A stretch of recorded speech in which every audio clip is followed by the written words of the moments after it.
ಸುಪ್ರೀತ್, ನಾನು 4ನೇ ತರಗತಿಯಲ್ಲಿ ಓದುತ್ತೇನೆ. 1 ಕೆಜಿಯಲ್ಲಿ 1000 ಗ್ರಾಂ ಇರುತ್ತದೆ.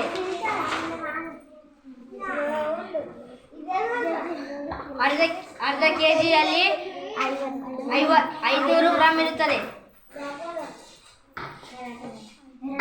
200 ಗ್ರಾಂ ಇದು ಸೇರಿಸಿದರೆ 250 ಗ್ರಾಂ. ಪಾವು ಕಿಲೋ. ನನ್ನ ಹೆಸರು ಕೃಷ್ಣ, ನಾನು 5ನೇ ತರಗತಿಯಲ್ಲಿ ಓದುತ್ತೇನೆ. 1 ಕೆಜಿಯಲ್ಲಿ 1000 ಗ್ರಾಂ ಇರುತ್ತವೆ. ಅರ್ಧ ಕೆಜಿಯಲ್ಲಿ 500 ಗ್ರಾಂ ಇರುತ್ತವೆ. 200 ಗ್ರಾಂ